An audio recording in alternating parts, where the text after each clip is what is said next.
Well, hey there, all you beautiful Texans. Welcome back to the James Show. It's News Talk 820 WBAP, now on FM at 93.3. When's it going to snow?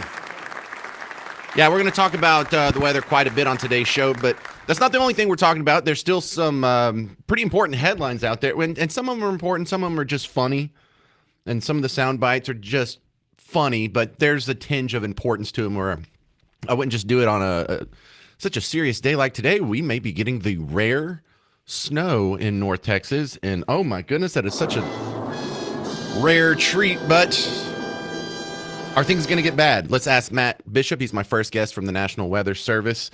A couple of questions. Number one, when is the snow going to start? And number two, how bad is it going to be? Hey, that's a good question. Both of those are. Right now, it looks like we're still looking at the onset of not just snow, but a mix of wintry precipitation, probably right around daybreak tomorrow.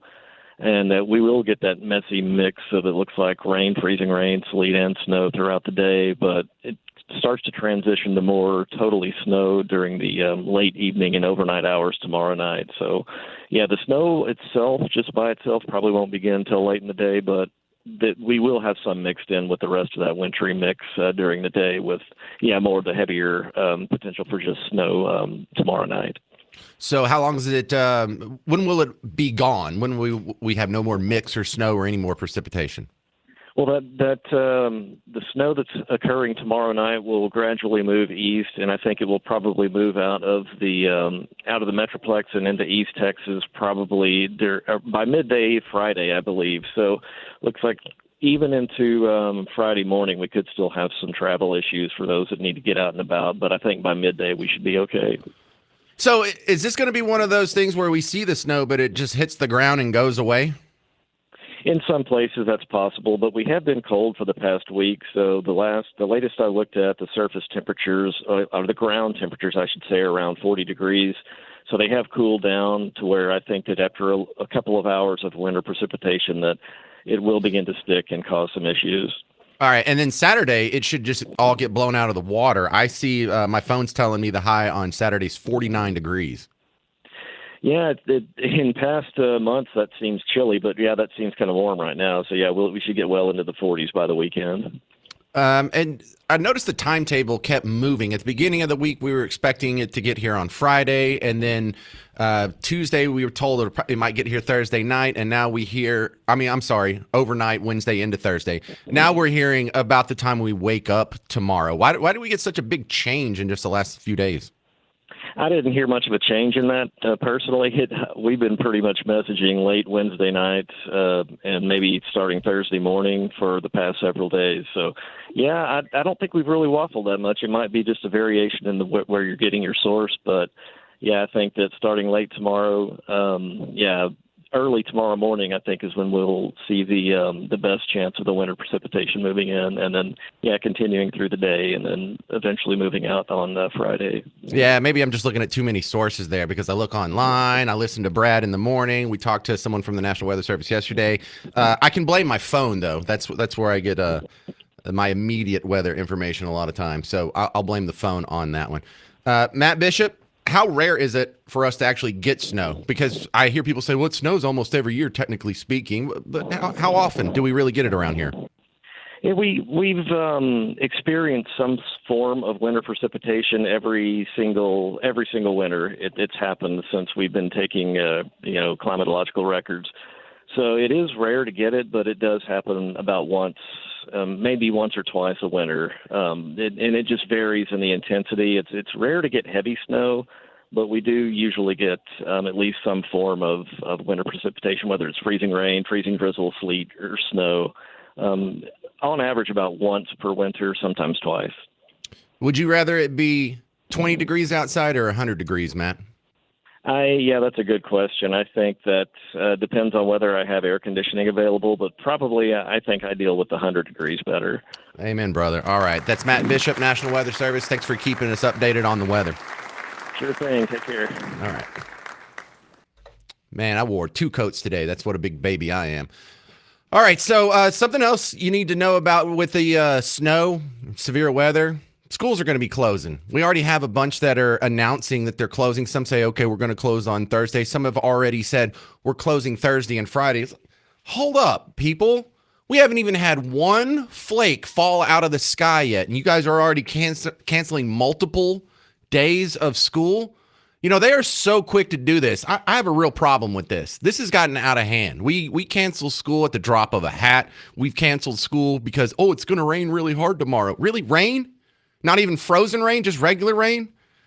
And so it's not just that, like, I'm annoyed, but this is causing a lot of problems. You know, think about the parents who have to make adjustments. So, okay, now their kids are staying home. Do they have a daycare? Do both of your parents work? Are you a single mom? How do you deal with this? Think of all the businesses that are going to have employees have to miss because, well, I got to take care of my kids. And so this costs us a lot of money. It doesn't cost the schools a lot of money. They just get an extra day off. But you're really messing with the everyone's routine and commerce, and there's cost to this. It's not just, oh, well, out of an abundance of caution, better safe than sorry. No, you're screwing up a bunch of people's lives, and there hadn't even been a flake coming out of the sky yet, and you're already canceling 2 days. You're sending a terrible message to kids. And I think, anyway, I'm going to take a break. When we get back, you're going to hear me go point by point why this is not just a bad idea. This is a terrible idea. And this new behavior where schools cancel preemptively at the drop of a hat for multiple days. No. This has to stop. And you need to help me put a stop to it. I'll explain in about 4 minutes. Do you agree? 800-288-9227. 800-288-9227. I would really love for someone to call in and tell me why it's so important we cancel school for 2 days just on the idea that we may have snow coming up tomorrow. 800-288-9227. I'm James Parker. It's News Talk 820 WBAP, now on FM at 93.3.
Hey there, welcome to the James Show. News Talk 820 WBAP, now on FM at 93.3.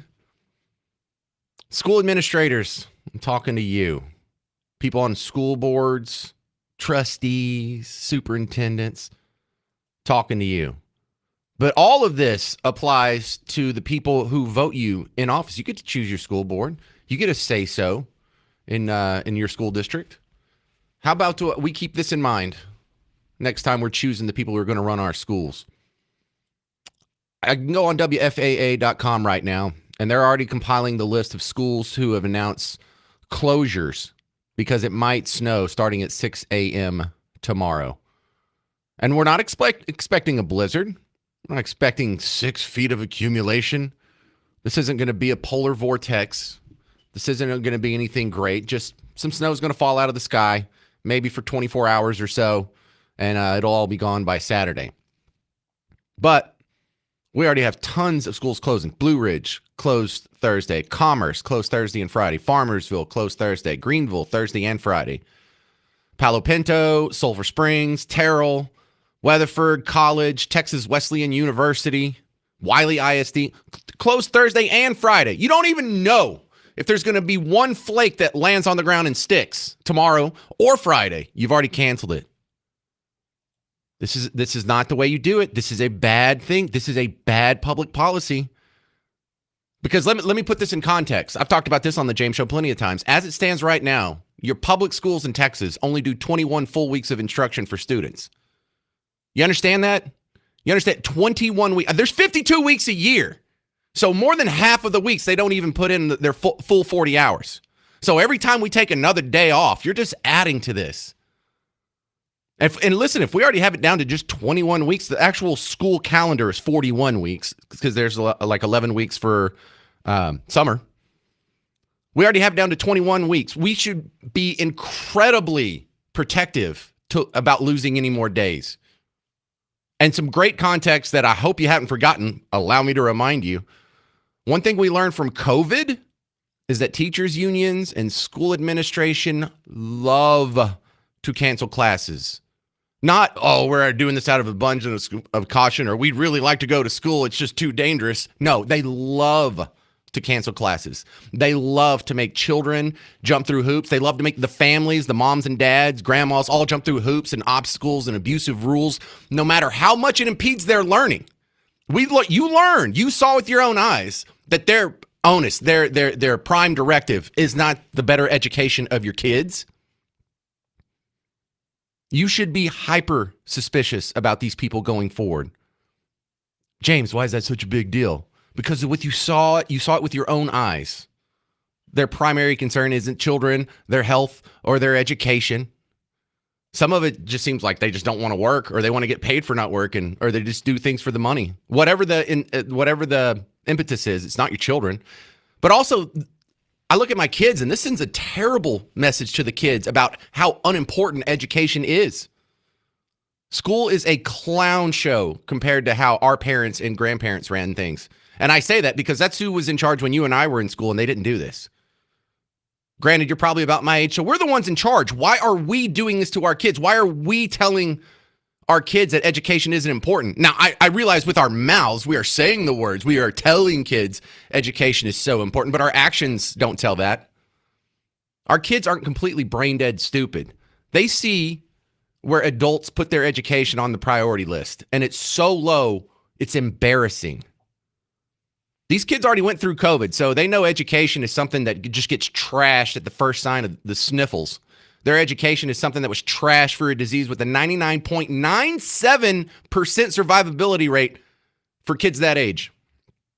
Masks did nothing to add to their safety, but children were forced to wear them for a couple years. Even if it disrupted and impeded their education, no. Better safe than sorry. They proved to be completely ineffective.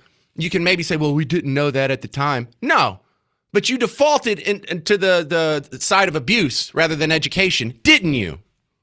Same thing with social distancing, canceling school, canceling programs, canceling sports. Education of children was demonstrated to be the lowest priority of public schools and administrators during COVID. And now we're seeing it with weather. Now this is just the lamest, trifling, petty excuse to get paid for not working is what it looks like for me. Because even when school is in session, listen, I got 4 kids in school right now, so I'm dealing with this all day. Even when school is in session, actual education is an embarrassingly low priority. My kids have spirit weeks for like homecoming or for like prom week or for like the week before Christmas. And so they can go to school one day in their PJs, one day in like a costume or just whatever the dorky theme of the day is. Does it help educate the kids or is it a distraction? But James, it's fun. Who cares if it's fun? School's not supposed to be fun. You're supposed to go to learn. We're not here to entertain. It's not a resort. It's not Disneyland. Go to your kid's school. Have you actually walked down the hallway of your kids' schools? They have posters about vaping and drugs all over the damn school. And it's not like 1 or 2. It's all the posters. It's almost like what is this? Social engineering happening in the hallways? Because look, this is a school. Maybe you don't have a poster about like the quadratic equation, but you could throw in a poster about, I don't know, Beowulf and Grendel or something educational. But between that and all the focus on racism and gay stuff and tranny stuff and drug stuff, schools spend an insane amount of time, energy, and resources on social engineering instead of education. And canceling school is tough for the parents, especially single parents, especially households where both parents work. If your kids aren't old enough to be home alone, now school's going to be lazy, disrupt the work and progress, I should say, of thousands of families and businesses. Just around DFW, thousands of businesses are going to have employees that have to call in. Thousands of self-employed people are just going to have to miss income because they can't work on Thursday and Friday. How many businesses are going to have employees missing the next 2 days? How much does that cost us collectively? How much does that cost a small business owner? How much does that cost their clients? How much does that impede progress? And this housing project that was supposed to be finished at some date is now going to be a month behind. That cost us. This isn't for nothing. Canceling school costs us. Now, listen, I'm not a complete butthead. If there was a big snowstorm, of course we should cancel school. But our tolerance of these school closings for the little petty and trifling circumstances, that's what has to stop. How do you fix it? I don't know. You could lean on them. You could try and get a superintendent whose main platform is we're not going to close school unless it's absolutely necessary. But here's another fix. I guess legislatively, we could get our representatives to say, look, if school gets closed, no one gets paid. You think that would change their mind? If teachers had their checks docked for missing days, you think they'd lean on their principals? If principals had their checks docked for the 2 days that they're going to be missing, Thursday and Friday, you think they would that would have an effect on how they leaned on their superiors, whether it's the trustees, school board, superintendent, whatever. The superintendent, dock his check. We're missing Thursday and Friday. My kids aren't going to be educated for Thursday and Friday. Superintendent's going to miss 2 to prorate his check out. Same thing for all the trustees. And I know school boards don't get paid in Texas, but in most states they do.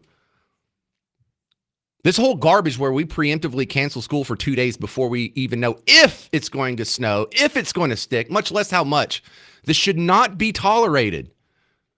We need to be taking education as serious as we say it is. And I'm not asking for anything special. Here's what I'm asking for. Hey, schools, do your job. Does that make me a bad guy? Do your job, even if there's a little bit of snow on the ground? Most people still have to go to work. I've had to go to work with snow on the ground. Do your job. Take education serious. Stop closing. 800-288-9227. 800-288-9227. Ooh, I got some good calls lined up here. If you want to get in line, I'd love to hear your thoughts. Do you agree, disagree? Tell me why I'm wrong. 800-288-9227. I'm James Parker. It's News Talk 820 WBAP, now on FM at 93.3.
Hey there, welcome to the James Show, News Talk 820 WBAP, now on FM at 98.3. Welcome to the big show. It's going to snow about 6 o'clock in the morning. I know that's the main reason you're here, but I think most of us are going to be affected not by the snow itself, but by everyone's overreaction to what little snow may fall out of the sky, if it even falls. And I am really tired of schools closing at the drop of a hat, especially for multiple days. You don't even know if there's going to be anything on the ground on Friday. We already have about a dozen school districts canceling Thursday and Friday, and about 2 dozen already canceling tomorrow with Friday as a maybe. It's gone too far. We've got to push back. What do you think? 800-288-9227. Laura, in Decatur, you're on WBAP. What do you think? Well, I have agreed with most everything that you have said while I was sitting here on hold, except for the situation with this weather. You know, North Texas typically gets a terrible winter storm in January. This is our storm. And it's not just about the snow. It's about the wintry mix and freezing temperatures. It's going to be ice. We're getting ready for another ice storm. Maybe there will be snow that sticks, but I'm more worried about the ice than the snow. And the last thing you want to do is have a bunch of kids out there on buses sliding across the road. Or what about, if it's not bad in the morning, what about in the afternoon when it's time for them to go home? Same thing with Friday morning. It's going to freeze overnight Thursday. Yeah, so my answer to that is they'll wake up with ice. So you and I agree. We just disagree where the boundary is. Of course, if snow is so bad that it's dangerous for people to just travel on the road, canceling snow, even a butthead like me would be okay with it in that situation. But I don't think that's what we're going to get tomorrow or Friday. And how about we just at least wait until we see what we're going to get before we preemptively close class on Friday? You guys are so sure you want the kids out there catching the bus at 6:30 in the morning. Yes. Whatever the rest of the answer is, it's yes. I mean, look, I know we're from Texas, but you've met Yankees, right? And they laugh at us because they're like, we would go to school in the snow. It would have to be a blizzard before they cancel. Thousands of kids, probably millions of kids. They have snow all year, all winter long. Right. We don't. We have one storm in January. We don't have the equipment. We don't have the infrastructure. We're not set up for winter weather, and that's why we have to cancel. Because if it's ice out on the road, the snow is not the big deal. It's the ice that they're expecting. A wintry mix means it's going to be a lot of precipitation and freezing temperatures. Can we wait until we at least get the precipitation and know it's going to be bad before we cancel school? If they're predicting 3 to 5 inches of snow accumulation, that's just a prediction. It may only be 1 or 2 inches. But if we're going to get that, pretty sure we're going to get the wet first, and then the freezing, and then the snow to stick on top of it.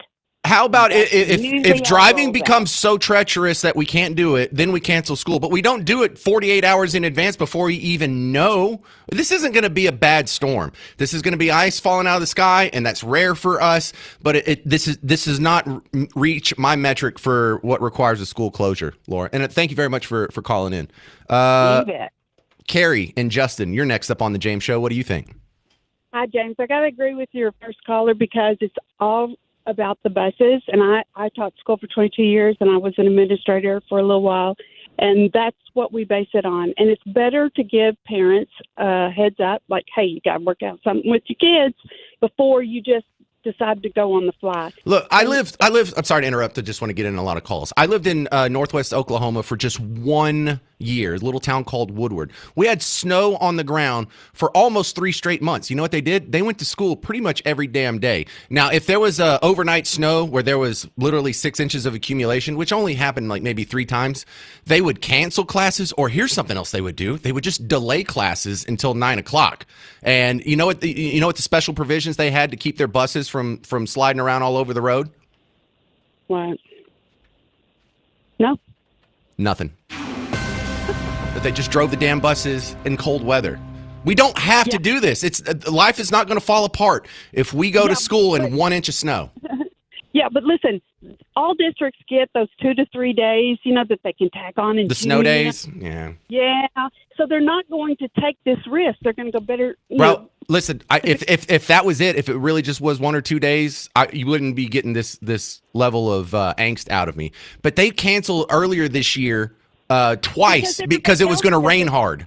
Because it was going to rain. Not because it already rained hard, not because the streets were flooded, but tomorrow it was going to rain hard. And I've had too much of it. Do your job, people.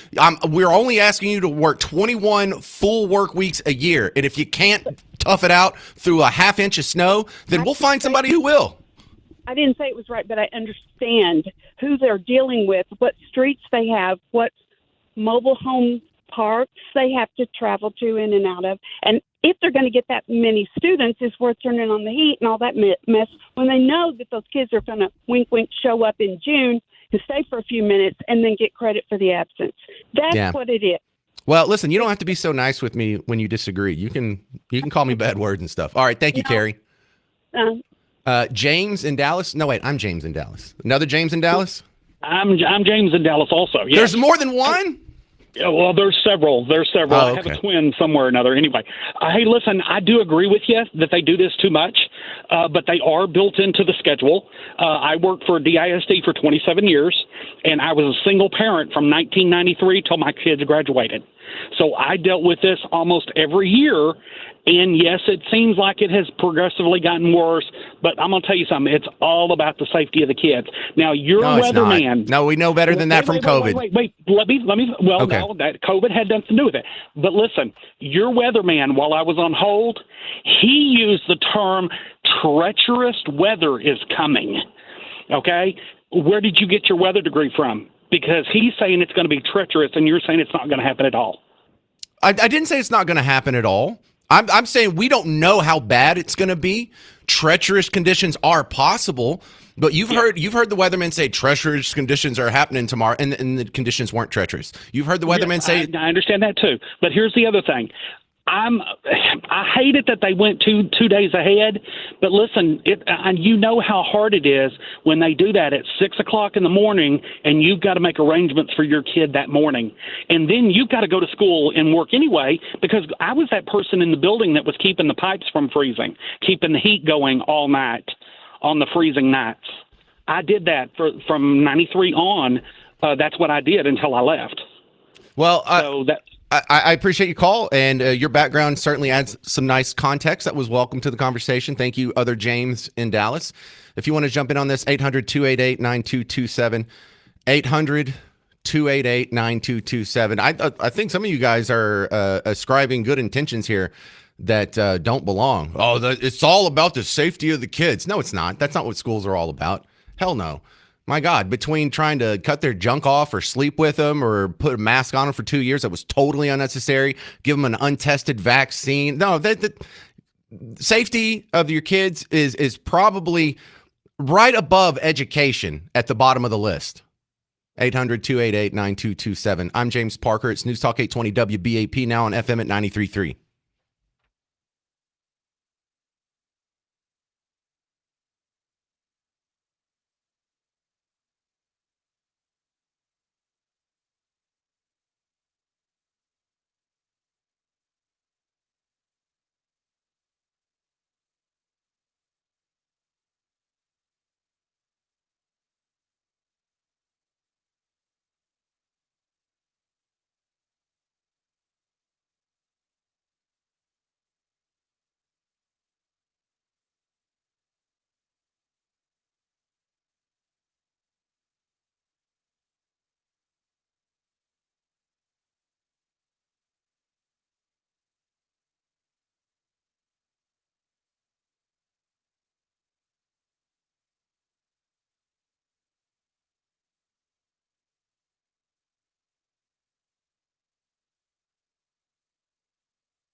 Hey there, welcome to the James Show, News Talk 820 WBAP, now on FM at 93.3. We're expecting some snow to happen about 6 o'clock in the morning. There's dozens of schools that are already canceling classes, and for some reason, that just set me off today. Do your job, people. Do your job. What is it, James Day? I just took it, James. There's 2 more Jameses on hold. Other people besides Jameses can call in. Talk to like Carrie and Laura too, but guys, if you're not named James, you can call in 800-288-9227. Let's talk to Jerry Reynolds, the car pro. When we have winter weather like this, some people brag, "Oh, I'll be fine. I have a 4-wheel drive." Is that really that much safer in snowy weather, Jerry? Hey, James, good to be back with you. It's great for traction. I mean, if you need to get somewhere with 4-wheel drive, there's not much you can do on ice. But if we just get a snow or if the streets are wet, yeah, 4-wheel drive will help you. But the people who have these 4-wheel drives tend to overcompensate for them. And the thing they don't understand is it doesn't help you stop. So just because you can go doesn't mean you're not going to have a wreck. Oh, that's interesting. I always thought 4-wheel drive was just for mud. No, it will definitely help. You've got those with 4-wheel or all-wheel. You've got the front wheels pulling, and you get better traction. That's why sometimes front-wheel drive cars are better in weather like we're going to have than rear-wheel drive cars. But again, the stopping thing is the big deal. No one around here has snow tires, but for places that do, does that really help? Yeah, it does. It does. There's no question about that. If you talk to people up north in Colorado and places that regularly get snow, they tell you 2 things. One is, have an all-wheel drive car or a 4-wheel drive. I prefer all-wheel personally. What's the difference between 4-wheel and all-wheel? Don't they all have 4 wheels? Yes, they do. But with a 4-wheel drive system, you've got to engage it.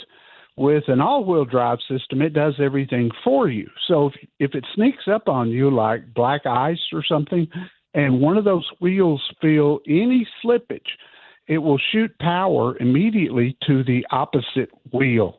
So if the right rear, if it slips, it'll throw power to the left front, and it evens things out and keeps you from spinning. Oh, I didn't know there. I didn't know the difference there. Yeah, there's a big difference, and we're seeing more and more all-wheel drive cars today. Not so much for the times like this in this area, but just because they drive better and the traction's better, even on dry streets. But the snow tire thing is a big deal in areas that get a lot. It will definitely grip better than the tires that we use, just for driving on primarily dry roads. How are they different? What I'm not even sure what a snow tire looks like. Does it have big knobs on it, like when you go mudding? It kind of does. It's got knobs on it. The tread design is different. It's just built for better traction. The tires that most of us ride on now are there for a better ride and a softer ride and for long life. These tires, and some cars come with winter tires, and that's a problem for people in an area like we're in, where it gets hot in the summer and that sort of thing. And some people actually trade their tires out. I'm not even sure if I've seen snow tires with my own eyes, Jerry Reynolds. Listen, I talked to someone from AAA, and they're like, you need to have a cold weather emergency kit ready for your car. And I asked what's in it, and they're like, well, an extra blanket, an extra coat, some water, some snacks. I'm like, well, what are we going camping here? Do you have any recommendation for what people need to keep in their car for cold weather?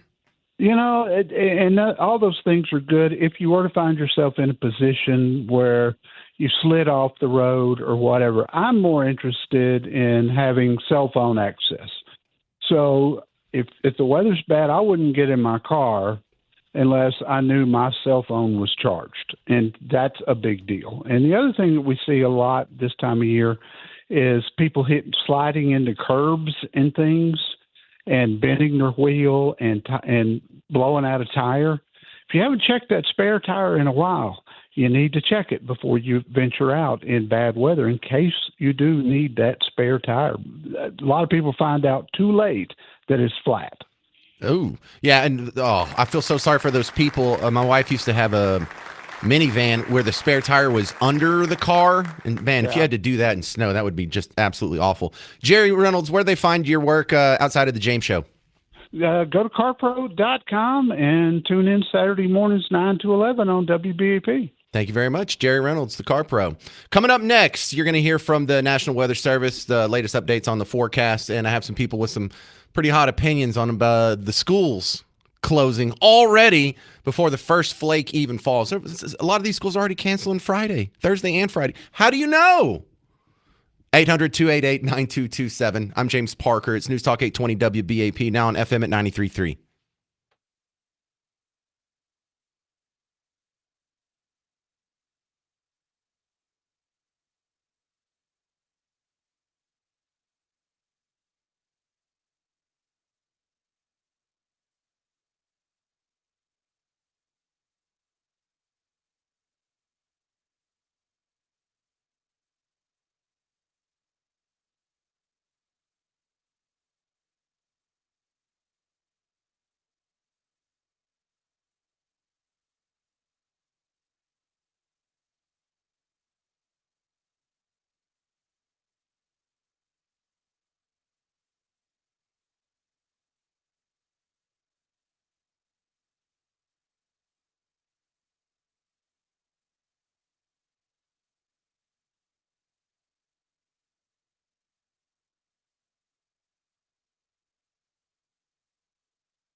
Hey there, all you beautiful Texans. Welcome back to the James Show. It's News Talk 820 WBAP, now on FM at 93.3. And yeah, it's a little cold outside. But it kind of ticks me off that so many schools are already closing. Not one flake has fallen. We don't even know if this is going to be a big storm. I'm sure they like to scare you. It's going to be bad. But half the time they say that it's not. And I have a feeling that there's going to be a show on WBAP Friday called The James Show, where I'm going to be ripping all the people on Friday who close school because it's probably going to be a beautiful day. What if there's nothing on the ground on Friday? You going to get an apology? You going to make that day up? And so, I don't like to just gripe about it. I also like to try and come up with solutions. Can we get a law passed that says if school gets canceled, then y'all don't get paid for that day? Teachers, superintendents, principals, all of you. None of you are going to get a check. You're going to have your pay docked by however many days you take off. You think that would change the math a little bit? You think that would affect their decision? Because if we learned anything from COVID, it's that the education of our children are among the last priorities of the education system. Go in the libraries and you can find some questionable books that let you know that education of your kid isn't one of their top priorities. Think about all the gay clubs and the social engineering, and one of the things that bothers me about school is how much they talk about drugs. Like, my kids didn't even know vapes existed until they went to school, and there's a poster in every hallway that says, "Did you know 87% of middle school kids in Texas don't vape?" And I'm like, 13% of middle school kids vape? What are y'all talking? You're telling my kids they should be vaping. So I'm looking for people who disagree, though. James in Fort Worth, you're on WBAP. What do you think about the schools closing? Hey, afternoon. Actually, what you were just saying is kind of to the point I wanted to say. As you mentioned, teachers shouldn't be paid, principals and whatnot. On my drive with my kid this morning to school, I pointed out to him school will likely be closed Thursday and Friday. And my reasoning to him, if I'm driving him to school because he has to be there and I get into an accident, or the teacher's driving to school because they have to be there and they get into an accident, I pass a dozen billboards on my way to school for accident attorneys. I hear the commercials. And I think that is one of those things that gives the school some fear, and the fact that we will sue people at the drop of a dime today. And I got to imagine that they're just trying to protect their own skin in that sense. Maybe. No, I don't think that's it. I really don't think it's a safety issue, and our education obviously not their big priority. I think one of the things that we learned from COVID as well is that the teachers union, they love to take days off. They'll take any excuse to take the day off. And if they have to cancel school for rain or for snow, or because there was like 9/11, there's a horrible disaster that happens, and I don't know. I just I know education is not in their top 10 priorities, and I think that's what really grinds me the most. And also, it's that we don't get that luxury. If you're a guy who has a hot dog stand, if you don't go sell hot dogs tomorrow, you don't get paid. If you take the next 2 days off, you don't get paid for those days. I don't think they should get paid when they take days off like this. Don't take it out of their check. And I don't think you can. I'm sorry. I don't think you can compare the two different professions. I agree with you. School takes too many days off. They're too quick to throw in the towel on some things. My kid goes to a charter school because I don't like the Fort Worth ISD schools and what they push on education. But I know if I was told by my employer, you have to come in or you don't get paid, and I got into an accident on my way in, hopefully I would live through that accident, but if I don't, I'm going to look back at them and say, you told me I have to do this. Yeah, okay, listen, I'm not saying your argument has no merit. I'm just saying if you drive north about 10 hours to any state, this is something that they deal with. They still go to work. They still go to school when there's a trifling amount of snow on the ground, whether or not there's lawyers or not. So, I'm not saying like you're necessarily wrong. Yeah. I'm saying that's something we should be able to fight through because I see other people fighting through it. Thank you, James in Fort Worth. Thank you. Another James in Garland. You're on WBAP. What do you think, sir? Oh, I'm doing. I'm thinking every other James on this show has lost their minds. I'm in full agreement with you on this.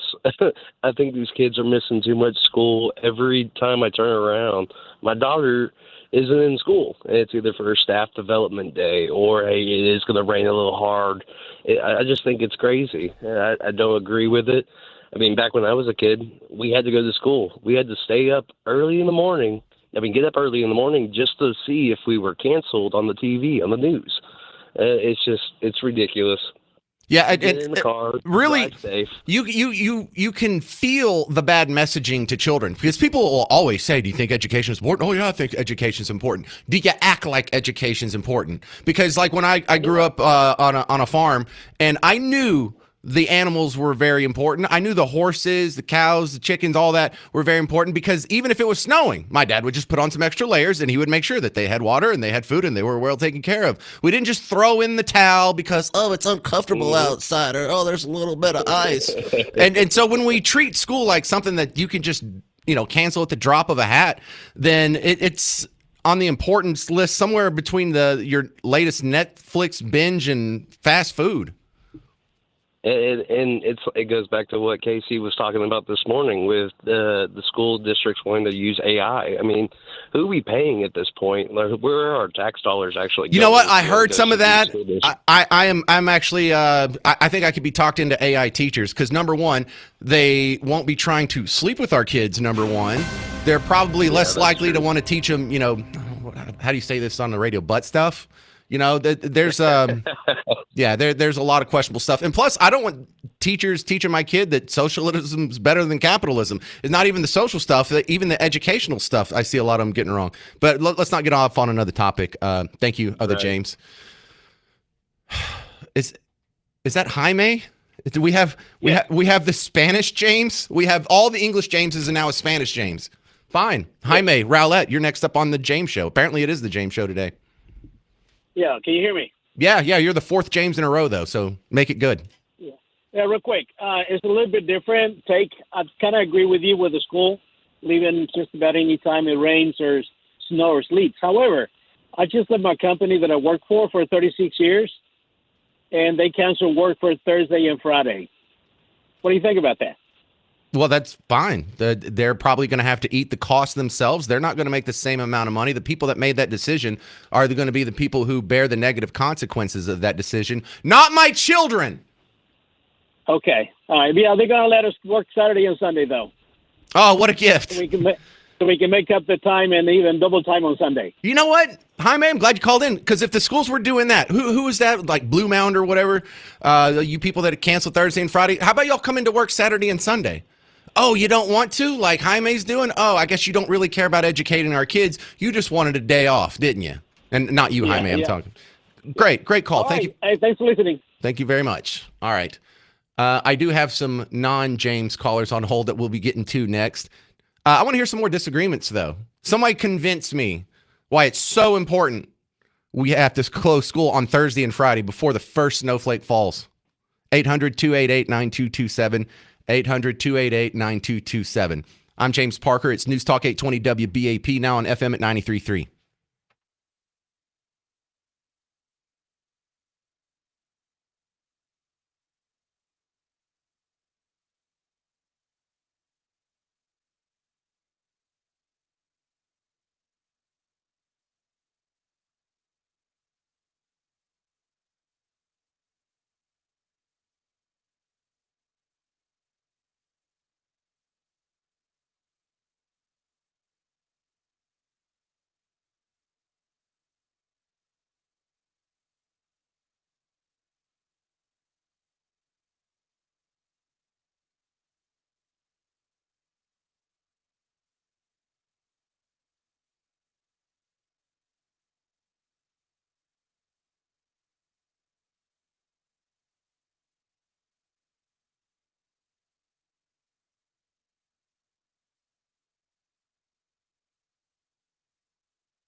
Hey there, welcome to the James Show, News Talk 820 WBAP, now on FM at 93.3, 800-288-9227 if you want to jump in the conversation we're having. Yeah, there's cold weather coming. We're expecting snow about the time you wake up tomorrow, but schools are already closed. A lot of them for Thursday and Friday here in North Texas, and they're jumping the gun too much on this. School closes too fast, too easily, for too trifling and petty of a cause, and that's kind of the thrust of the conversation we're having now. I have a message here from Mike on Facebook. It says, in Breckenridge, school is out Thursday and Friday anyway because of the stock show. Oh, well, that's lucky for them. Are they still having the stock show? And then he says, I love the way you criticize teachers for wanting days off when you only work 15 hours a week and have months of vacation every year. Boy, I wish I only worked 15 hours a week. I wish I had months of vacation every year. How many days did I take off this year? I took off 1 week last January to go on a cruise with the wife and in-laws and my parents and all this stuff. It was a big family trip that my wife had planned for over a year. If not for that, I would have taken 0 days off. I mean, obviously, I don't work on the weekends, but I don't just work 15 hours a week. I'm on the air 15 hours a week. But when I play like audio clips, where do you think that comes from? When I'm later in the show, I'm going to try and play some of this Joe Biden audio if we can get to it. You think that just recorded itself and showed up on my laptop? Is that what you think happened? You think after the show, the podcast just edits itself and uploads itself to all the platforms? Do you think it just magically happens? Do you think I don't do anything besides talk for 3 hours, 5 times a week? That's cute. You think that. However, I kind of bristle at that criticism anyway, because would it make my argument? Would you agree with me, Mike, if I worked 80 hours a week? Would that change the nature of when schools should open or close? No, it has nothing to do with it. You're just taking a shot at me. You're trying to dismiss me because you can't dismiss my argument. And I think it's an intellectual shortcut. It's lazy. And you're still wrong on top of that. But thank you. 800-288-9227. What was the other good message here? And don't get me wrong, I disagreed with you, but I like getting those messages, Mike. Yeah, here it is. Diane on Facebook says, parents need to know at least a day early to find a place for their children. If school is closed, you would be surprised how many children are left in the school porch in the cold if parents need to get to work and the school is not closed. Well, here's the one thing you can do. Leave the school open then. It would be nice if parents had at least a day to find a place for their children. But I think the idea of saying, well, we got to at least give them a whole day, and so let's go ahead and cancel on Friday, even though we don't know what the situation is going to be on Friday. I think it's better to close at the last minute than give them extra days off and close for unnecessary days. I get it. It'd be nice if we all had a little bit of a ramp, a little bit of a runway, but that's not a good reason to close school. Do your job, people, and not you, Diane. I'm just saying, you school people. Just do your job. That's all I'm asking you to do is go to work. Scott in Eastland. Eastland, where's that? You're on WBAP. Where's Eastland? It's out on I-20 west of Fort Worth. Okay. I was going to say, you need to narrow that down. It just goes across the whole half of the country. All right. So what do you think about schools closing on Thursday and Friday already? So my wife is a school teacher, and she hates when they close schools because in her profession, being a special ed teacher, she has to make those days up. The only time she gets them off if the state allows them to not make them up. Right. That was one comment. Yeah, and see, that's the problem that that you face when you have too many days off. Is they get the exemption then, and they don't have to make them up. And I don't know. It's but a couple comments I did have were where I grew up in Northwest Oklahoma. There might be 4 to 6 inches of snow everywhere, and you didn't find out that you were going to school until the morning that they closed the school because the superintendent was out in his 4-wheel drive vehicle driving around town. And if he could make it to school, then everybody was going to school. Where'd you live in Northwest Oklahoma? Enid. Enid. Oh, I know where that's at. I worked in Woodward for a year. Oh, yeah. Yeah. All right. That's Scott in Eastland. I just looked it up. Yeah, Eastland's a place. It's way out there west of Fort Worth on 20. How about we do another Scott? I'm not copying these names on purpose. This is just a weird day. Scott in Greenville, you're on WBAP. What do you think? Well, I think that you're overemphasizing it. The state of Texas requires the students to go to school 189 days a year, and there are built-in snow and ice days. And so in those particular cases like this week, it's called out of an abundance of caution. We would rather students just miss a day and make it up later than it. You've seen the way people drive here in the ice and snow. It's disastrous. So imagine someone's child is hurt or killed because they're going to school because they feel like they're obligated to, and we could just make that day up later on in the year. It's not that big a deal, but it's built into the calendar. And also the vaping, that kind of triggered me too, because I was a teacher. And I don't know if you're aware of it. I don't know how old your kids are, but 6th through 12th grade kids, they're vaping. They're vaping weed. They're vaping tobacco. Not all of them, but some. And so there's an awareness there that we want the kids to know that it's bad for you. Don't do that. And so you were saying, I didn't know about drugs in school. Well, I mean, I'm 60. There were drugs in school when I was in school. I don't know where you've been or where your kids go to school, but that's a real thing. And so I think you should take some of that into consideration. I will consider it, Scott. Yeah, I knew about drugs in school primarily because they would give us like the list. Here's all the drugs you can do, and here's their effect, and here's what their street name is, and here's what their real name is, and here's like the dosage and everything. I'm like, God, are y'all gonna hand me a syringe too? Don't give them so many ideas.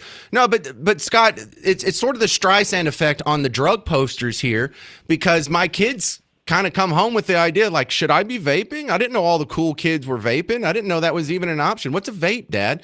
And so, yeah, I know they know what they are now. I have one kid in high school and some of his friends vape. But are you familiar with the Streisand effect? Do you know what I mean when I say that? Yes. Yeah. Okay. Yeah, absolutely. Yeah. So I think that's a player in the way they talk about drugs so damn much. You're almost telling the kids, hey man, you should be doing drugs. I understand that. I still thought that you were a little harsh about it, and it almost seemed like you were misinformed about it. And I didn't know that you had a high school kid, but it's a real thing, and they go in the bathrooms and such, and in the hallway and at the lunch tables. It's brutal. Oh so man, the awareness of it is it's trying to keep kids from getting on this stuff in the first place, and I think that's where that's from. And also an abundance of caution. We don't want anybody getting hurt on their way to class, so that's why we take the days off ahead of time. Thank you, Scott. It's kind of hard to argue with him when he's so nice, even if he disagrees. 800-288-9227 if you want to jump in on the conversation about, I just don't like schools closing for Thursday and Friday. It hadn't even snowed yet. We don't know how bad it's going to be. And I already have an issue with you people not doing your job. We're only asking to work 21 full work weeks a year.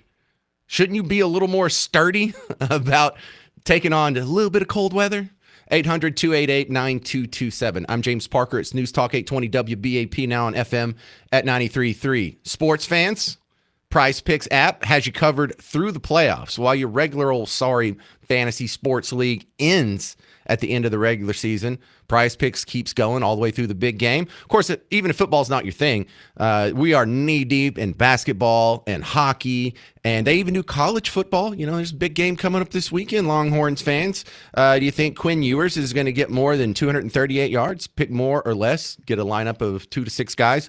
You could win up to 1,000 times your money, but I just look for the easy ones and make an easy lineup, win a little bit of money here and there. And it's been fun adding a little bit of spice to the sports I'm already watching with the Prize Picks app. Download it. Use promo code WBAP. You get $50 in promo cash with your first $5 play.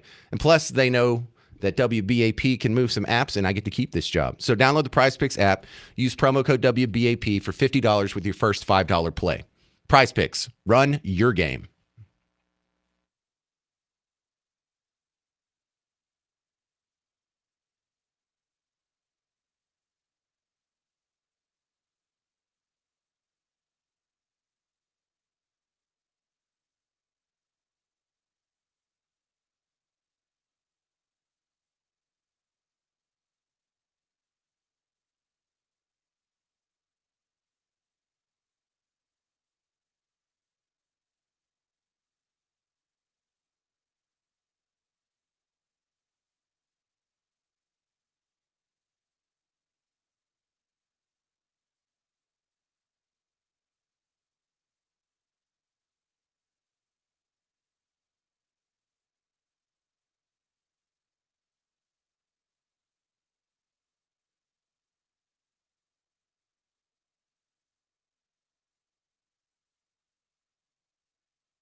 Hey there, welcome to the James Show, News Talk 820 WBAP, now on FM at 93.3.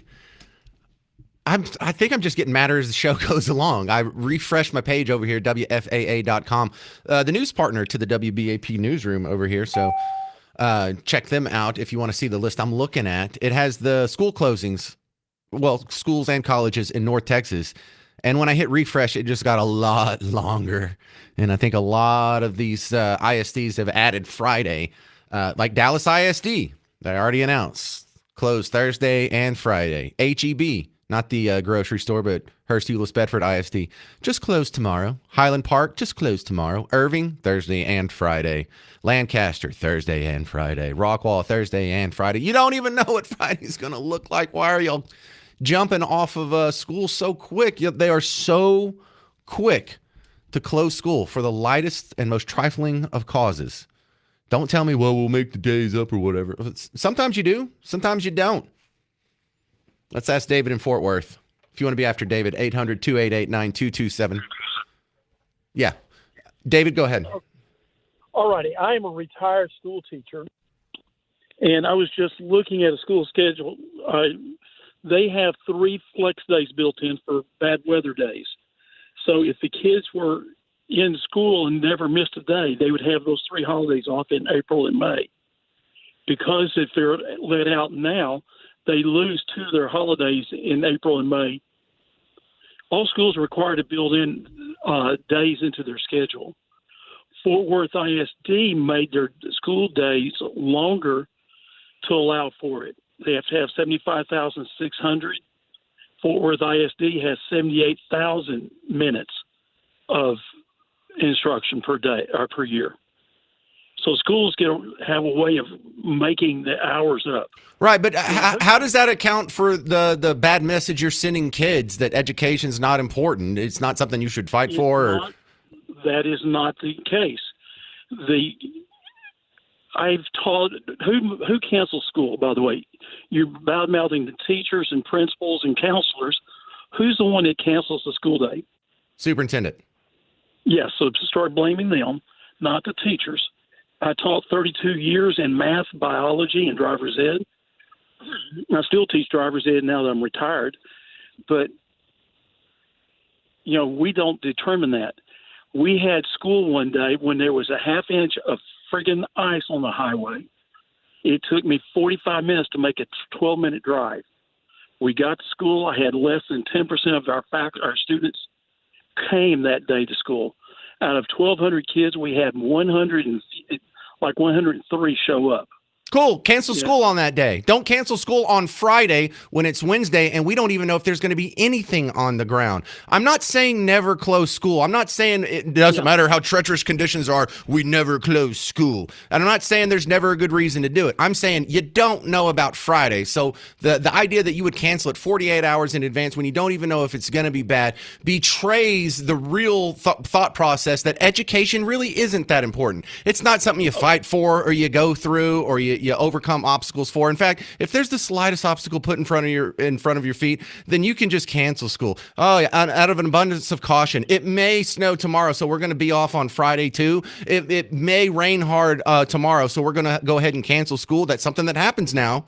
No, and I don't care if they get to make the days up. The point is you're telling kids, not with your words, but with your actions, that education isn't important. We didn't do this a generation ago, and they don't do this if you drive like 6 hours north, they don't do this in places where it snows normally. So it's not like we can't go to school. It's not like we can't have school. Most school districts have to go through this, and we just choose not to, and that's not good. That's not good for our kids. That's not good for education. That's not good for our social fabric. It's just, I don't know, and it just seems really lazy. Okay, I disagree with you. I grew up in the 60s. I went to school, my first grade was 60, 61. When we had snow, the kids got up, we played outside, got cold, could come in. When I got older and realized people get hurt on ice and snow, I didn't do so much of it. I have been where we had ice on the sidewalk outside of a building, saw somebody slip and fall and break a leg. To me, it's not worth risking. With single kids, possible injury, or for that matter, faculty members. David, I'm now David, 70, David, fixing to David. turn 71. We had a kid out in my neighborhood who died in a car wreck on the way to school. No, there is acceptable risk. We don't do something if it could save one life. It's not worth it if one person gets hurt. No, going to the grocery store has risk, and we still do it because eating groceries are important. We do things that involve risk that we consider important. And when we say, well, we're not going to do this because one person might get hurt or one person might get the sniffles or one person had a positive COVID test, then you're telling them that it's not important and as important as doing all these other things that require driving. Getting on the road is dangerous. If you don't want to have one kid injured in the process of conducting school, then you would have to close school entirely. We'd all be homeschooled tomorrow. No, I don't buy it. I appreciate you being polite. I felt like he was struggling to be nice to me. And I appreciate the effort, David, in Fort Worth. Coming up next, we're going to talk to Jim Dutton. He's the host of Texas Home Improvement, making sure your house is going to be ready for the cold weather. I'm James Parker. It's News Talk 820 WBAP, now on FM at 93.3.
Hey there, welcome to the James Show, News Talk 820 WBAP, now on FM at 93.3. Welcome to the big show. If you want to jump in on the conversation, 800-288-9227, 800-288-9227. I feel some people are just aghast because they've never heard anyone say anything negative about teachers or schools before. Keep listening to this show. You'll hear a lot more of it. Also, you can hear my next guest. Happy to have him on. Dutton is on. And look, he takes care of your house when he does his show. But Jim Dutton, host of Texas Home Improvement, what do we need to know about going into the cold weather that's supposed to happen overnight?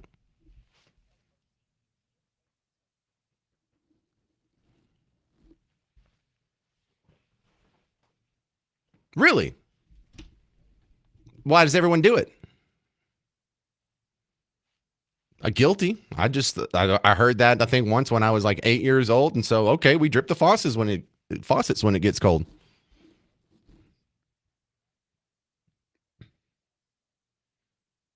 I don't know what they do up there. I haven't spent a lot of time in Yankee Land.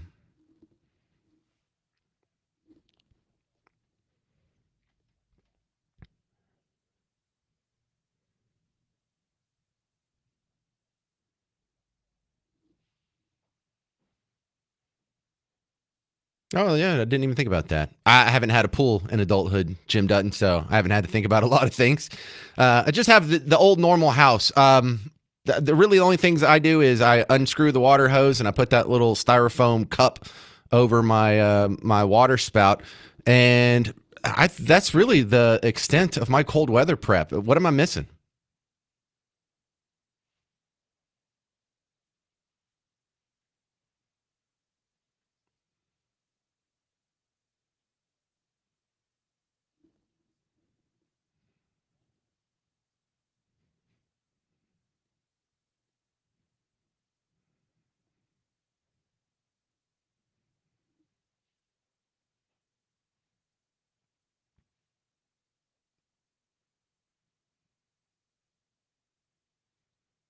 What about fireplaces? My wife is concerned that we have gunk built up in the fireplace and it's going to catch fire and we're going to have problems. And I don't know if she just saw something on Dateline and I missed that episode, but is there any concern there?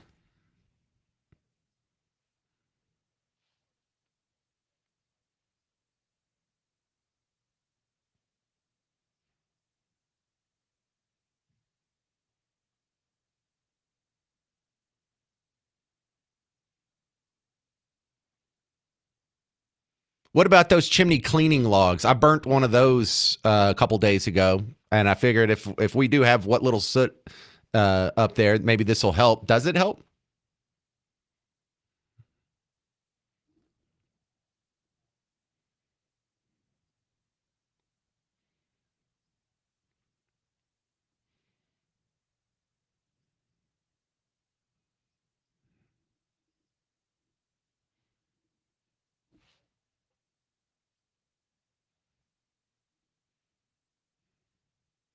Great. I think I've used the fireplace like maybe 10 times in the 3 years that we lived there, so I should be okay, right?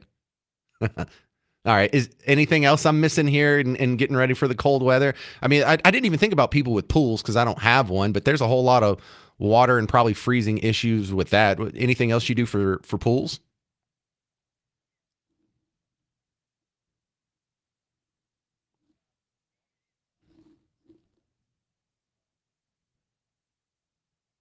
Mm-hmm.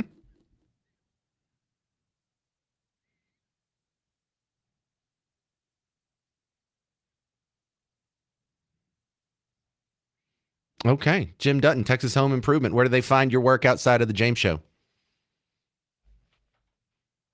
Thank you very much, Jim Dutton. Back to the phones we go. Kathy, Midlothian, you're on WBAP. What do you think? Kathy? Oh, yes. I'm sorry. Hey there. So I was listening to some of your callers, and I felt the urge to call in for the first time. I'm on my way home from work. I'm a pilot and out of DFW, and I have to go to work tomorrow or I won't get paid. So I haven't decided if I'm going to leave, 4 hours early or, 3 hours early, go tonight and stay at a hotel at my own expense. just to make sure I get there. Sometimes I feel like if it's not a government job, like if it's a government job, it's easier for them to just cancel. But if you have a business, I mean, you can't just pay everyone to not show up. Well, and see, you're a good example of. I'm concerned about the kids that are watching. They see Kathy in Midlothian going through this extra effort, this extra planning, this extra expense. Why? Because your job is important. But when they close school at the drop of a hat, you're telling these kids education is not important. Going to school is not important. And I think that's more dangerous than a couple people slipping off the road. Absolutely. I agree with you. I mean, there's work ethic and I understand the danger of being on icy roads, but you take it really slow, or you come in the night before, or you do what you need to do to get there. Kathy, the one real winter I had when I lived in Northwest Oklahoma, it was only for 1 year, and it did snow, and there was snow on the ground for like 3 months. It was amazing. I was like, this is like on TV. You know what they do different about the road situation? Because they say, people around here don't know how to drive in ice like they do up north. No, they just slide off the road all day, every day. Like your traffic reports, your news reports. Oh, there's a diesel that slid off the road on the way to Shattuck, or there's 4 cars in the ditch by the time you get to drop your kids off at school. No, they just slide around, just like we do here. They just slide into the ditch. They get out and they keep going. Anyway, thank you very much. If you want to be next, 800-288-9227, 800-288-9227. Yeah, they don't drive much better in the ice just because they have more practice. It's still ice. You still slip around. Maybe you bump into each other every once in a while. Maybe you end up in a ditch every once in a while. But you still need to do your job. Coming up next, we'll get an update from the National Weather Service. Latest on the forecast with the winter storm. It's supposed to be hitting now tomorrow morning. If you want to jump in, 800-288-9227. I'm James Parker. It's News Talk 820 WBAP, now on FM at 93.3.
Well, hey there, all you beautiful Texans. Welcome back to the James Show. News Talk 820 WBAP, now on FM at 93.3. Yay, let's go. Right into the cold weather. We're expecting some wintry mix to happen about the time we're waking up tomorrow, and you'll be listening to the WBAP Morning Show. My beef is with all these people closing schools so fast.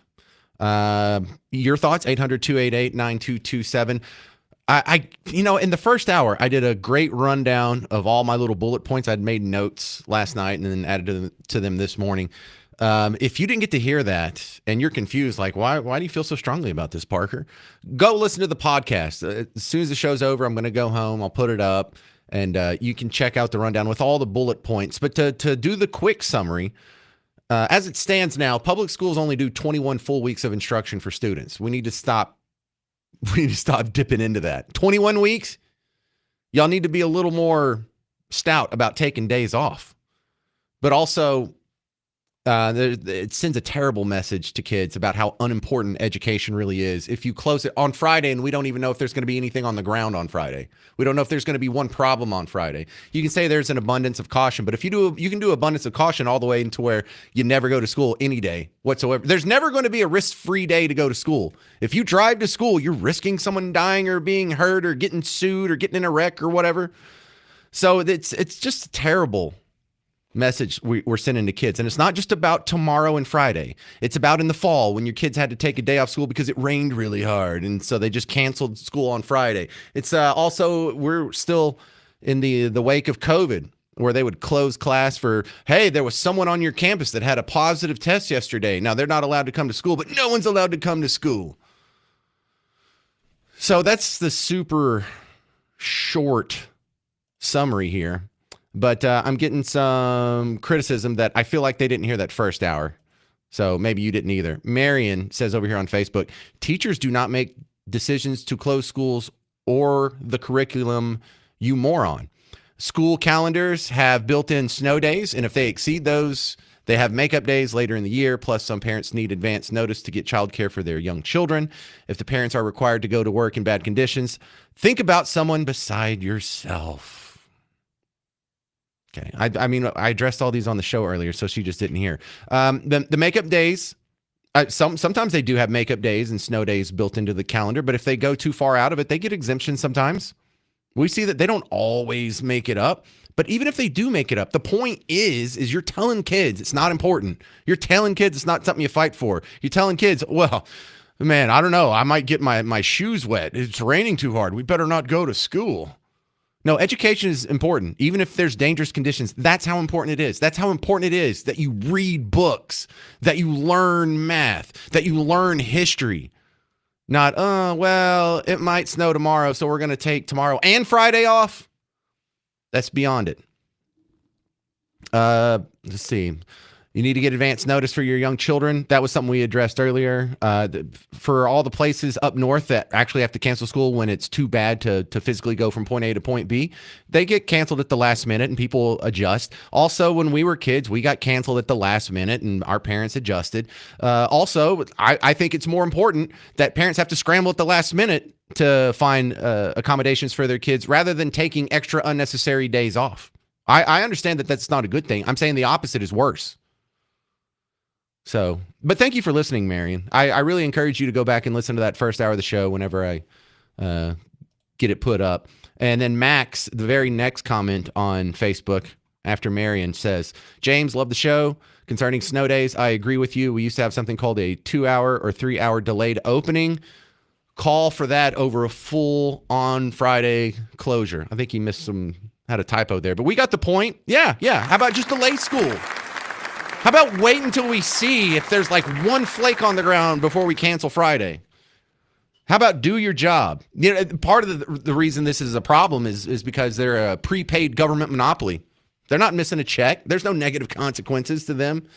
And I know teachers don't make the decisions to close the schools, Marion, but I don't see the teachers on Facebook demanding we open schools or saying, hey, this isn't good for the kids. Hey, we need to go to work. They're not demanding to go to work. You know, I don't see the principals demanding to go to work. I don't see other superintendents calling out the bad actors within their group. We have one, Larry Johnson, that's on the show every once in a while. I don't know. Homeschool your kids. How about that? Lawrence, let's do Lawrence. Lawrence in Grand Prairie, you're on WBAP. What do you think, sir? Man, I'm from up north. Okay, I'm from Minneapolis, Indiana. Woo! And what we do there, brother, I'm gonna tell you, you're right in what you're saying, 100%. The weather has to be bad or the snow has to be coming. They usually give you a call around 10 o'clock to midnight to let you know if the school is going to be canceled. If the weather continues to be to where the kids can't go to school, then they'll cancel it the next day, but never 2 or 3 days in advance of a weather situation. So my kids went to school when the snow was up to their kneecaps in Indianapolis. And they walked to the bus stop. We walked them to the bus stop. All I did was get out in the morning and shovel a pathway for them to go. So, yeah, I've been here in Texas about 11 years, and I tell you, man, I laugh because those kids are going to school. Indianapolis just had a bad snowstorm, and the only reason they canceled school for that one day was because the weather was bad after 8 o'clock in the evening. Now, if parents can't get themselves situated at that point in time, then there's an issue with the parents and what they do. And I'm done, and I'll let you have it from there. Hey, look, this is one of the few times on the James Show when it's good to hear from a Yankee. Thank you very much. You're welcome. Actually, useful context and insight. Now, I know what a lot of my fellow natives are going to say. Well, up in Indianapolis, they have plows and they have salt trucks or brine trucks or whatever they use, and they have the infrastructure to deal with it, and we don't. And could we put up a little more fight, please? Can we pretend like just for the kids for 5 seconds that it's important? Dax in Graham, you're on WBAP. What do you think, Dax? Hey, James. I'm wondering why you think that we shouldn't cancel school. I mean, I'm a high school driver, high school student myself. So, it's dangerous on the roads and the buses. Or what about the kids falling and breaking their backs? Well, what about the guy that just called, Lawrence from Indianapolis? Kids are going to school this week in knee-deep snow. How do they do it? Well, that's a good question. I mean, you might have just changed my point of view there. Oh, well, look at that. He's honest, too. That is so rare. All right, Dax. I appreciate it. It's so rare on talk radio for someone to admit when they're wrong. I don't think you realize how rare that is. What are you doing to listen to WBAP at such a young age? I like the sound of that. Well, I just got interested in it. Just turned it on in my car and just went from there. Do other 18-year-olds know what a radio is? I don't know about that. Spotify is more popular thing. Yeah, I deal with that with my kids. They know I'm on the radio, but they're not quite sure what a radio is. So I'm working on that. Tell the other kids you can't get old Parker on Spotify. There's nothing like James Parker on Spotify. Actually, the James Show podcast, I hear if you search for that on other apps besides the WBAP app, it might come up. Thank you very much, Dax and Graham. Keep listening and tell your friends. Have time for another one? I don't have time for another one, do I? All right, Garrett's giving me the evil look. 800-288-9227 if you want to call in on the school canceling, the snow, all that good stuff. I do have a couple of headlines that I'm going to run by you, including the advancing debate on adding territory, whether it's Greenland or Canada or Panama or whatever we're picking up. The media response to that is just clownishly hilarious. And you're going to love the audio I'm playing for you coming up. Because the guy that's making the most sense, John Fetterman, really? The guy that has a brain bleed so bad he can't read words anymore. He's the Democrat making most sense. The guy that's wearing the sweatshirt hoodie, that's the one that makes the most sense. All right. Yeah, so it's a great day for news. We're just kind of sidelined by weather right now. That and your calls coming up. I'm James Parker. It's News Talk 820 WBAP, now on FM at 93.3.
Well, hey there. Welcome to the James Show. News Talk 820 WBAP, now on FM at 93.3. The discussion continues here. School canceling classes. Man, it's gotten out of control.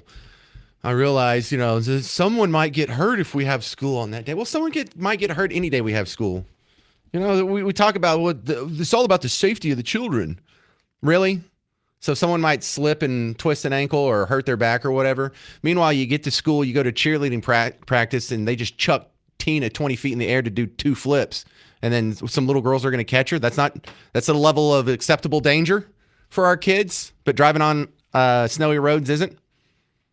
Playing football, how many kids are going to have neck injuries or break their neck or break an arm, or sometimes they get paralyzed, God forbid, or just concussions all over the place? That's an acceptable level of risk and danger and harm for our kids.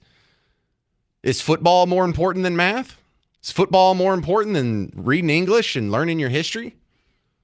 Well, judging by my callers, history wasn't a strong topic for a lot of people.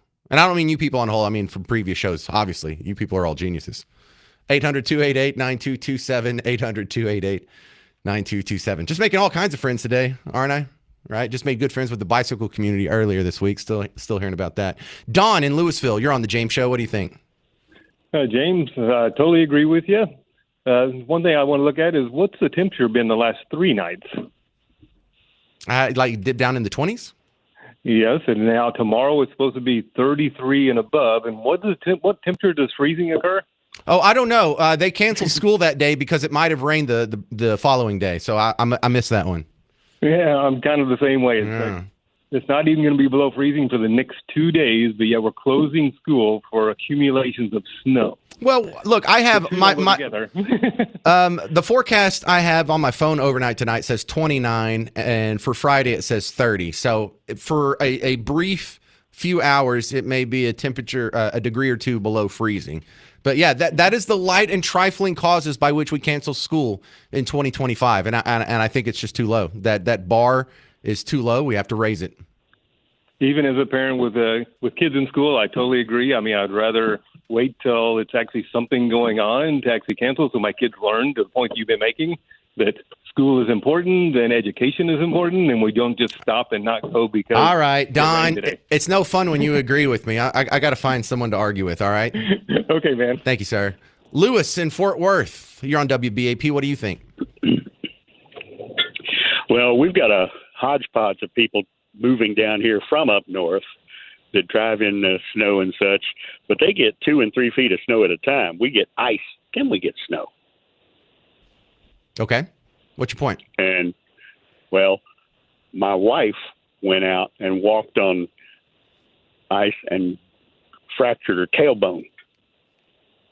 There are hazards to it, but we get more ice and then we get the snow, and the snow doesn't really make much difference.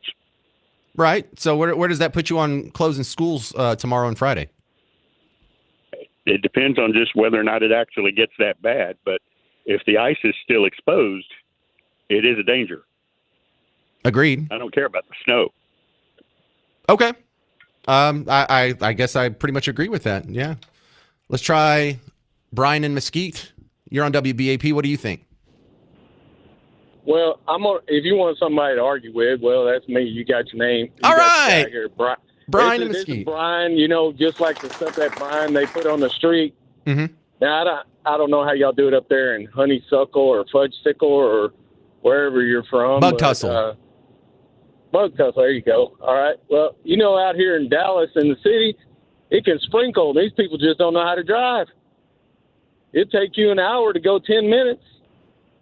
And, some of these folks, they don't have a way to pick up their kids and do all this stuff. And, I'm going to stay home from work tomorrow, and it's sunny right now. So I'm all in favor of closing the schools. I think it's just better to plan ahead.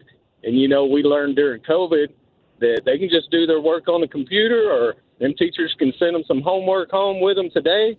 We'll be just fine. Well, you're not the kind of disagreement I'm looking for, because you actually made some points that I would make in the affirmative. I would, or to bolster my case. We could get on our bikes and we could use the bike lane. We can get there that way. Oh my God! Now I hate you again. All right, you're banned from the show. Okay, have a good one. Thank you, Brian. Yeah, he heard that the bike lane show earlier this week. Well, that was one of my points is that people, if you let them say, well, if there's any bad weather, there's an extra danger. We need to close school. Well, that means we would close school pretty much every time it rained. And Brian sort of made my point. He would be cool with that. There's people out there that are like, oh my God, it's going to rain tomorrow. We better close school. Abundance of caution. No, man. No, that's not how we think. We're Americans, damn it. Our great-great-grandfather got in a covered wagon and went and crossed dodging Indian arrows to get here. And we're like, oh, it might rain Friday. That's not, no, we're made of tougher stuff than that. And our children need to be made of tougher stuff than that. And they're not going to be if you treat them like a Fabergé egg. And yeah, why cancel school? Why not go back and just do school remotely? Oh, because you would still have to work. Sounds like you just want the day off. Why not delay school? Why not wait until 9 o'clock or 10 o'clock after the sun's been out and done some melting out there and the crews can, I don't know, take care of the streets or groom the ice a little bit? No. It sounds like you just want the day off. Sounds like you're just being lazy. John, River Oaks, you're on WBAP. Do I have time? Make it quick. We got like a minute here, John. You're on WBAP. What do you think, John? It's all about meeting the seats. I think it's a money deal. That's like they get 5 weather days a year. Every school district, they pay by the local, the state, and the federal. And no, that's just an easy day off. Doesn't count against their like a sick day or the PTO, personal time off. That's just a free day. They can make it up, but they don't have to. They're going to get the cash anyways. So I think it's just that I think they're a little quicker down here. Well, I've lived here all my life, but I think they're quicker here to just call a school day. And guess what? Now every teacher is going to have Thursday and Friday and Saturday and Sunday off. Does that make sense? Yeah. So well, I kind of look at it. No, they're real quick to pull the trigger. Go ahead. I'm sorry. Absolutely. And then that's my complaint. Not that they should never close school or the weather's never bad enough. They're way too quick to pull the trigger, though. And I totally agree. And while I've lived most of my life here, either in Dallas or 80 miles east of here in Bugtussle, I did get the chance to live in a couple other places. And some of the things that we say about Texas, they say everywhere else, too. So like something I heard growing up here, if you don't like the weather in Texas, just wait 10 minutes. It'll change. You know what? That's what they said when I moved to Oklahoma. That's what they said when I moved to New Orleans. That's what they said when I had to go to New York. I didn't live there like on a permanent basis, but I had to work up there. New York City! Just being in radio when I was in satellite, I would have to stay there for like a week at a time. And so they would say the same thing because I would gripe, oh my goodness, it's snowing. They're like, well, if you don't like the weather in New York, just wait 10 minutes. They say that everywhere. You know what else they say everywhere? Well, yeah, they can handle it elsewhere, but drivers here don't know what they're doing. The drivers here are terrible. Everyone thinks the drivers are terrible in their hometown. Everyone thinks the weather is erratic and dynamic in their hometown. So that was just some of the lessons I learned. Thank God I got to come back because I did not want to stay out of Texas 1 second longer than I had to. All right. More calls coming up and some news headlines. If you want to jump in, there's only one line open. 800-288-9227.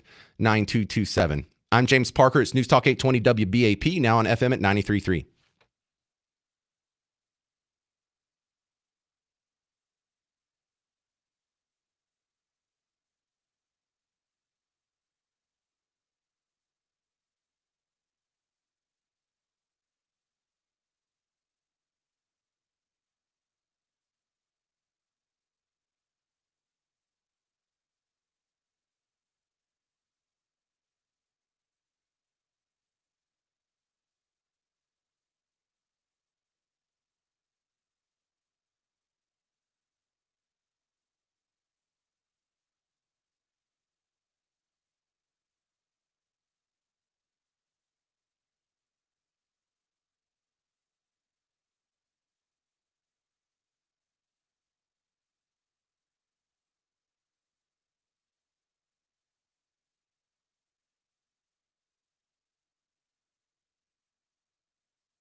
Hey there, welcome to the James Show, News Talk 820 WBAP, now on FM at 93.3. Listen, one more segment to talk about the weather, and then we actually have some headlines. There's things happening outside of Texas that I think you would be interested in hearing. They're just hilarious storylines, too. So, but right now, lines have been full ever since I brought this up. The idea that we're closing schools for Thursday and Friday, we don't even know how bad it's going to be. It's not even expected to be that bad, like worst case scenario.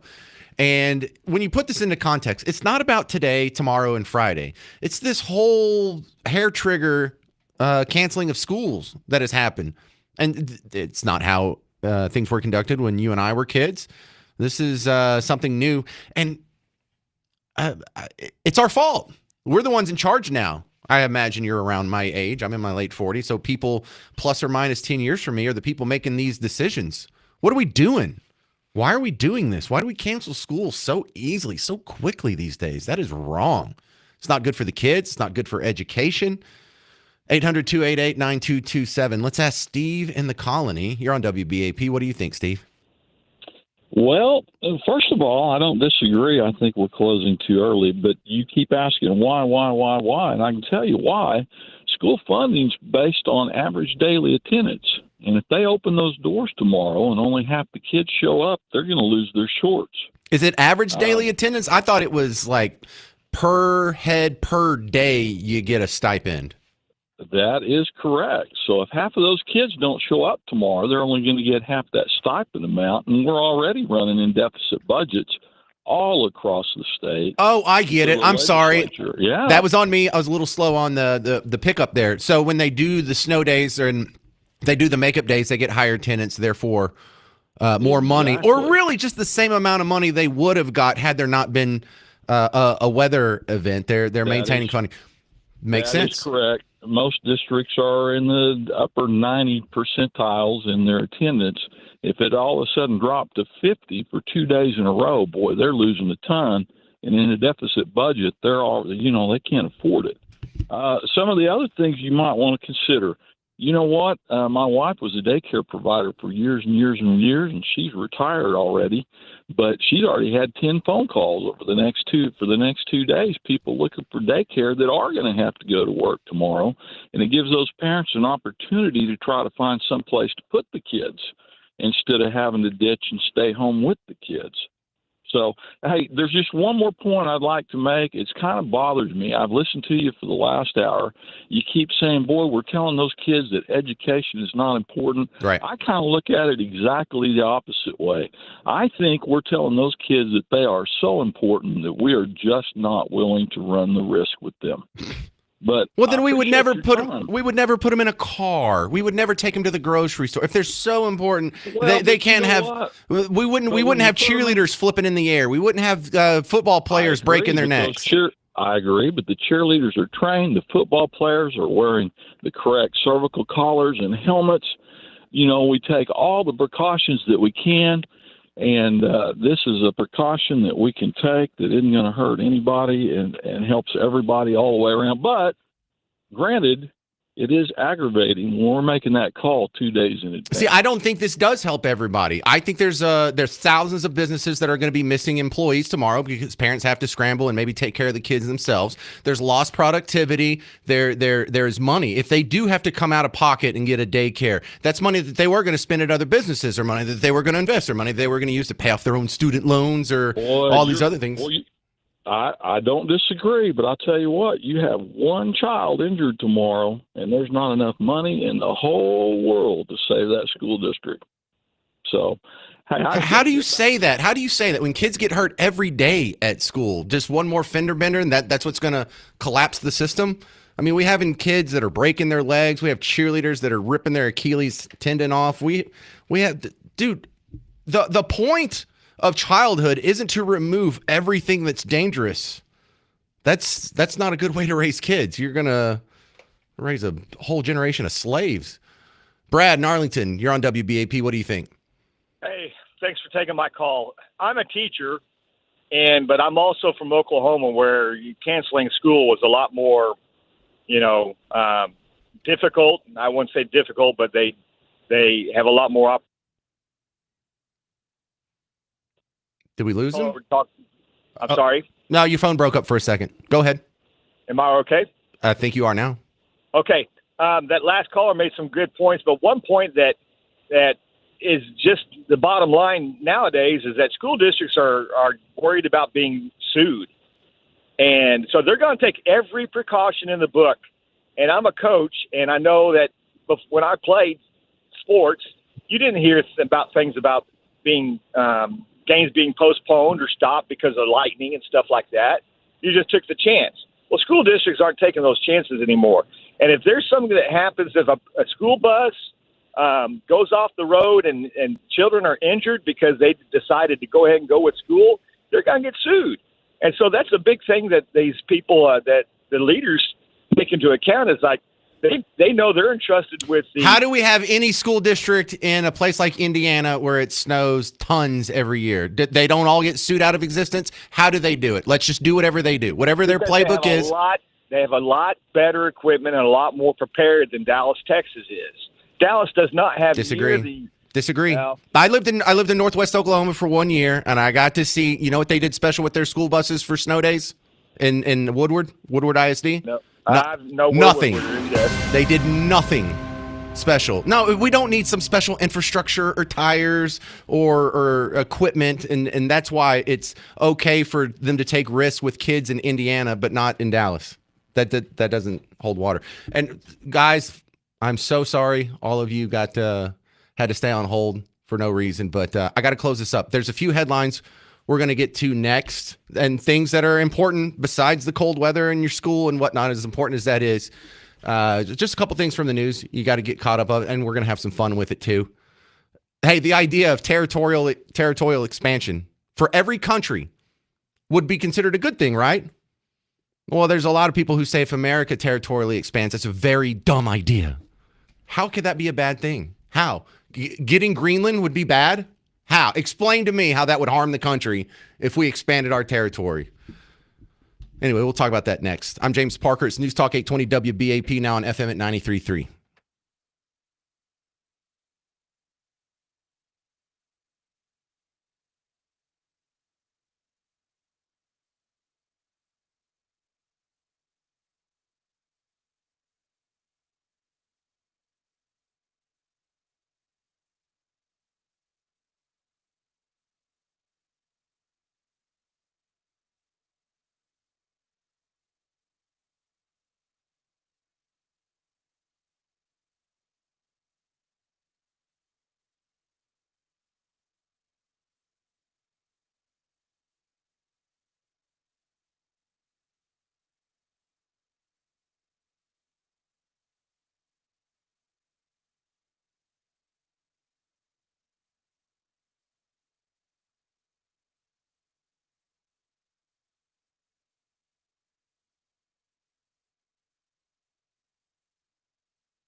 Hey there, welcome to the James Show, News Talk 820 WBAP, now on FM at 93.3. Tomorrow's show, we're going to be talking about whatever snow happens. Friday's show may actually just be the atomic bomb. You can just roll down your window and you can hear my head exploding on Friday's show. I don't need the microphone. I don't need the radio tower. You will just hear my head exploding if there's no snow on the ground and all these schools are canceled. I am going to go insane. So you may want to check back in on me on Friday because I might just have a stroke. I might just have a stroke live on the air. You'll just hear my head hit the microphone on the way down, and that'll be the end of old Parker. That'll be the last thing you hear from me. That's my final quote. It's my head hitting the windscreen on the way down. Just boom. But actual news is happening outside of the weather. Joe Biden had to speak today. He was in California, and they're going through it. They got some wildfires all over LA, and a bunch of houses are burned in Malibu, and we have some people dead.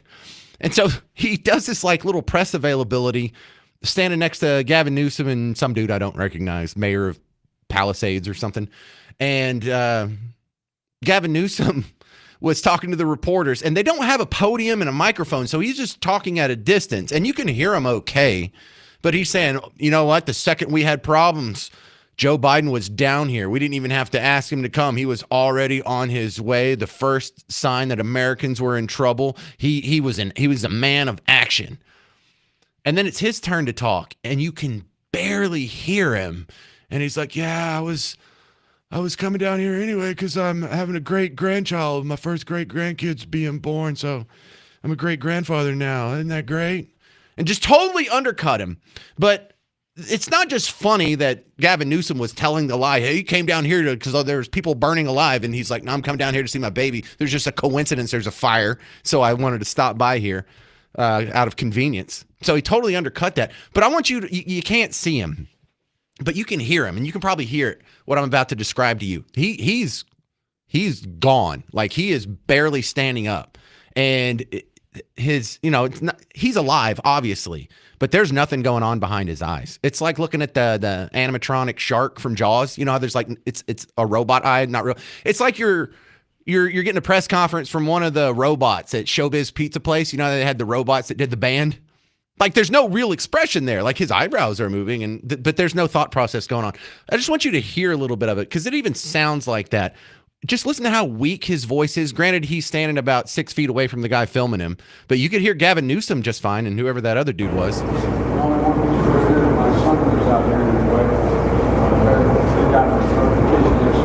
I know you can't understand that, but that's the point. This guy's not going to make it another 4 years for sure. That looks really bad. The other funny story that I thought you'd get a kick out of is this whole talk about territorial expansion. For all of human history, most countries saw territorial expansion as not only a good thing, but a sign that you were doing great. But now it's a terrible idea. Here's a couple of people. This is Alex Wagner on MSNBC last night. And I'm the first one to point out that a lot of this seems totally unhinged, which is what I said earlier. But I do think there's something. Yeah, so it's unhinged. The guy she was talking to, a representative, his name is Himes. Alex, as the election results became clear, I swore to myself that I would not chase every single shiny object, every mad raving of our next president. So expanding territory, it's crazy. It's mad raving. But who says making the United States, growing the United States is mad? It's a terrible idea. It's stupid. It's mad raving. Are you nuts? So who's making? I think there'll be more of these parts. Go ahead. Did I do that? So who's making the most sense on this? John Fetterman, the senator from Pennsylvania, the guy that had a stroke. He runs around all day in a sweater hoodie.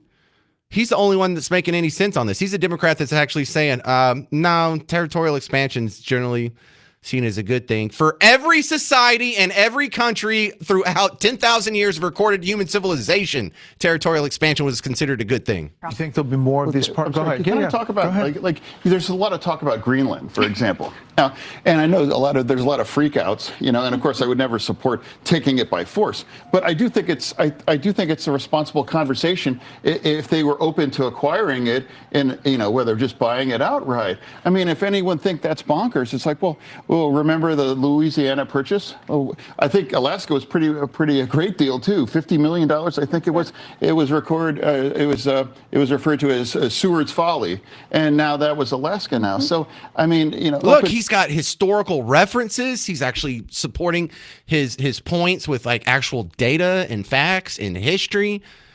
And this guy is such a piece of work that it's hilarious that he is the one that's making the most sense. I mean, the hoodie thing bothers me. Dude, put on a suit. You're on Fox News. You're on the floor of the Senate. What are you wearing, a costume? Did someone tell you that looks good? But why are these things stupid? Why is renaming the Gulf of Mexico stupid? Was it stupid when Obama renamed Mount McKinley? No. Was it stupid to rename all those military bases? No. Was it stupid to rename all the high schools named after Robert E. Lee? Was it stupid to take down all the statues and monuments? Was it stupid to rename all the streets? No, but renaming the Gulf of Mexico, that's stupid. Huh? Territorial expansion of the U.S. is a bad thing now? Really? These people. If John Fetterman is the one out of your group making the most sense, you may want to reevaluate your worldview, Team Blue. All right, get ready for the snow. We'll talk about it tomorrow. Stick around. Coming up next, Mark Levin. If you want to hear more James Show, I'm about to go put up the podcast. It'll be ready in about an hour or so. I'm James Parker. It's News Talk 820 WBAP, now on FM at 93.3.